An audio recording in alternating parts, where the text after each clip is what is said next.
میرے محترم بھائیوں، دوستوں، بہنوں، بچوں، بچیوں، عزیزوں، جو سن رہے ہیں اور جن تک میری بات پہنچے گی،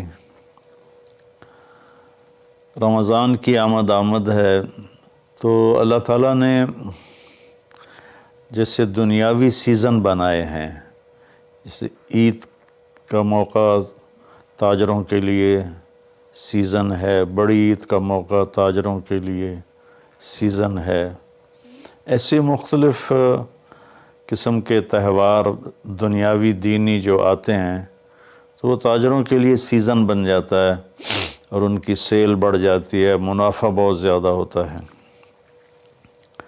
تو اسی طرح اللہ تعالیٰ نے بخشش کے بھی سیزن بنائے ہیں، جس میں سب سے بڑا سیزن وہ رمضان المبارک کا مہینہ ہے۔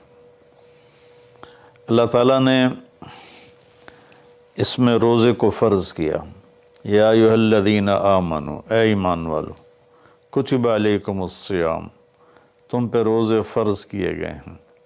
روزہ چونکہ اوکھا عمل ہے، خاص طور پہ لمبا روزہ گرمیوں میں، تو اس کو ہلکا کرنے کے لیے اللہ نے کہا ما کتب علی الذین من قبلکم، کہ تم گھبراؤ نہیں، تم سے جو پہلے تھے ان پر بھی ہم نے روزہ فرض کیا تھا۔ اور میں تھوڑی وضاحت کر دوں، ان کا روزہ ہم سے بہت مشکل تھا۔ ان کا روزہ 24 گھنٹے کا ہوتا تھا، افطاری سے افطاری، سحری کوئی نہیں، افطاری کھا لی بس ختم، اب اگلے دن کی افطاری 24 گھنٹے کا روزہ ہوتا تھا۔ تو اس لیے اللہ نے کہا کما کتب علی الذین من قبلکم، کہ تم سے پہلوں پر بھی روزہ تھا لیکن وہ ہم نے ایسا رکھا تھا، آپ کے لیے یہ آسانی والا رکھا ہے کہ آپ کے لیے ساری رات کھانا پینا بیوی حلال ہے۔ پھر آگے یہ خوشخبری سنائی لعلکم تتقون، کہ اللہ کی طرف سے جب لعل ہوتا ہے تو وہ یقین کے معنی میں ہوتا ہے، انسان کی طرف سے جب لعل ہوتا ہے تو شک کے معنی میں ہوتا ہے۔ تو اللہ تعالیٰ نے کہا کہ جب تم روزے رکھو گے نا، جیسے روزے رکھنے کا حق ہے تو تمہیں تقوی نصیب ہوگا، اور اگر تمہیں تقوی نصیب ہو گیا تو قرآن ہی سے ہم سنتے ہیں کہ تقوی پر اللہ کیا دیتا ہے، من یتق اللہ یجعل لہ مخرج ویرزقہ من حیث لا یحتسب، کہ جو تقوی اختیار کرتا ہے اللہ اس کے لیے ہر تنگی سے راستہ نکالتا ہے۔ جیسے آج کل کی ٹینشنیں اور بے شمار قسم کے ڈپریشن اور ایک دنیا کی دوڑ نے ہمیں ہماری لائف کوالٹی بہت خراب کر دی ہے، چیزیں بڑی اعلیٰ ہو گئی ہیں، سواریاں بڑی اعلیٰ ہیں، لیکن لائف اٹ سیلف کوالٹی اس کی بڑی پور ہو گئی ہے، بہت خراب ہو گئی ہے۔ تو اللہ تعالیٰ فرماتا ہے کہ من یتق اللہ یجعل لہ مخرج، تو جب کہیں اس پر تنگی آئے گی ذہنی یا ظاہری یا باطنی تو اللہ اس کو راستہ دکھائے گا، اللہ ہاتھ پکڑ کے اس کو اس مشکل سے نکال کے باہر کھڑا کر دے گا۔ وَيَرْزُقْهُ مِنْ حَيْثُ لَا يَحْتَسِبْ، اور اسے وہاں سے رزق دے گا جہاں سے اس کو وہم و گمان بھی نہیں ہوگا۔ تو حضرت مقداد رضی اللہ تعالیٰ عنہ پیشاب کرنے بیٹھے، فاقے سے بے حال تھے، ایک چوہا اپنی بل سے نکل اور 1 دینار اس نے باہر رکھا، پھر 2، پھر 3، پھر 4، یہاں تک کہ 19 دینار اس نے اپنی بل سے نکال کر ان کے سامنے رکھ دیے۔ وہ بڑے حیران پریشان ہوئے، یہ کیا ہوا؟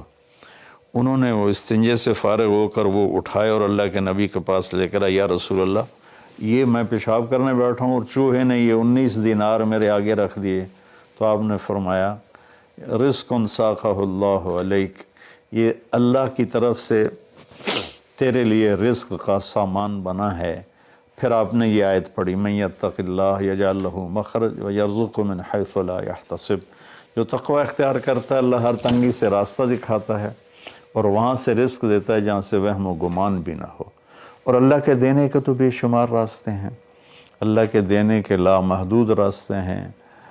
تو پیسہ نہیں ہوگا تو کام کیسے بنے گا، کاروبار نہیں چلے گا تو روٹی کہاں سے کھائیں گے؟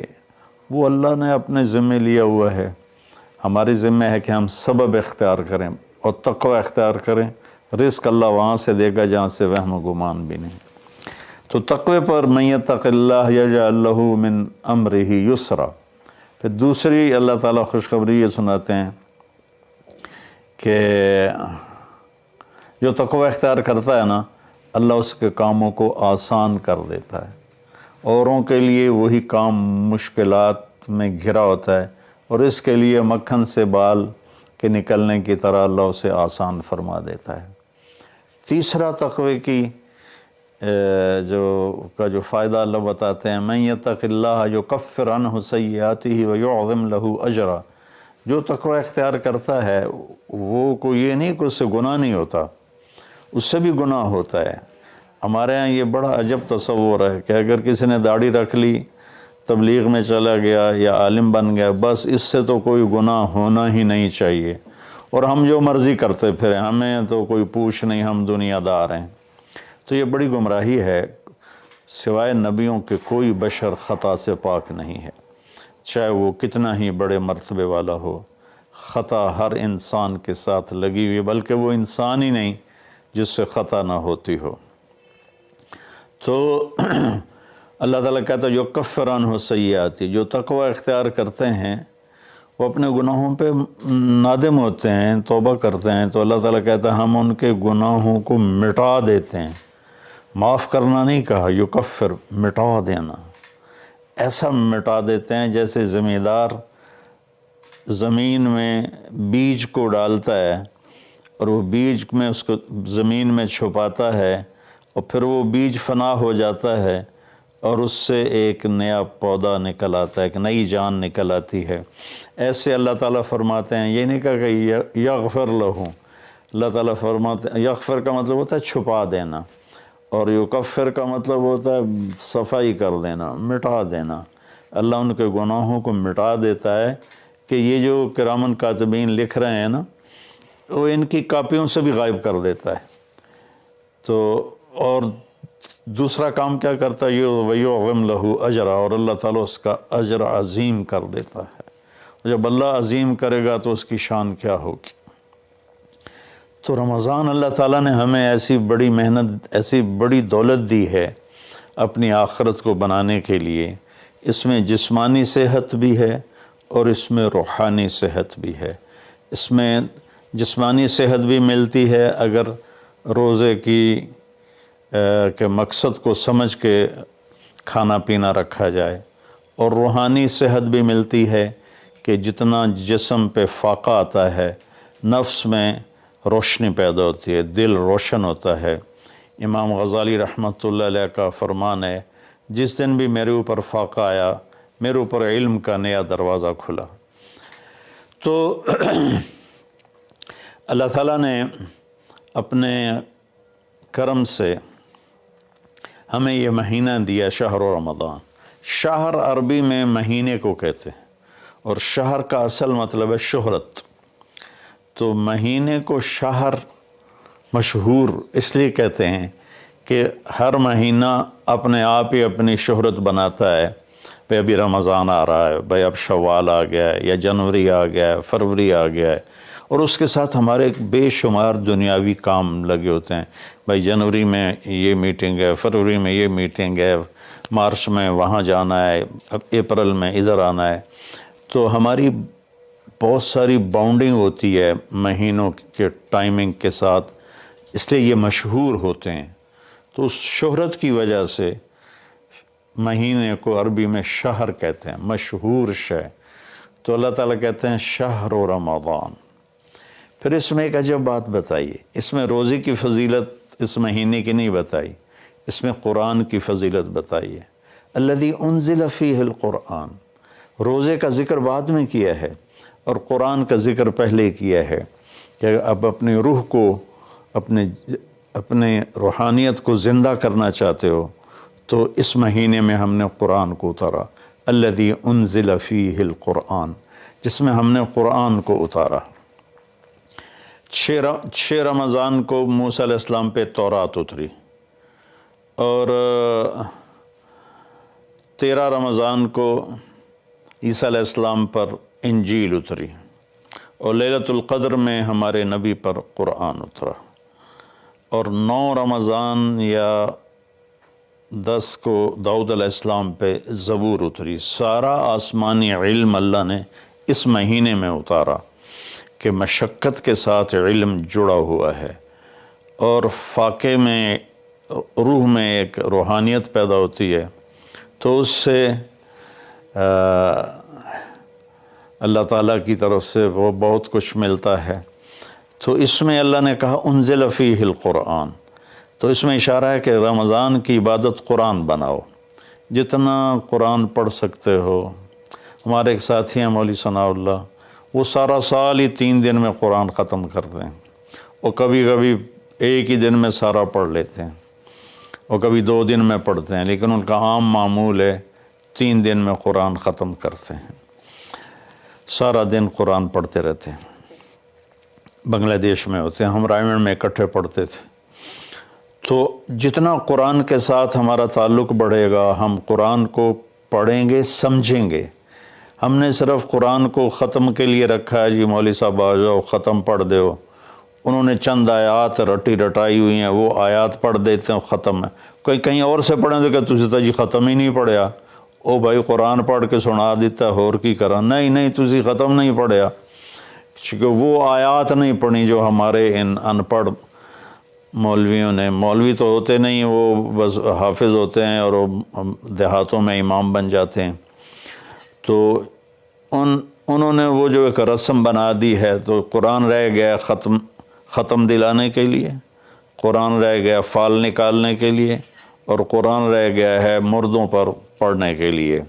بچے جو لوگ مالدار ہیں، وہ اور تھوڑے دین کا بھی شوق ہے، وہ مدرسے کے بچوں کو ہائر کرتے ہیں اور باپ کی قبر پہ بٹھا دیتے ہیں، وہ قرآن پڑھتے رہتے ہیں، پتہ نہیں وہ پڑھتے بھی ہیں کہ نہیں پڑھتے۔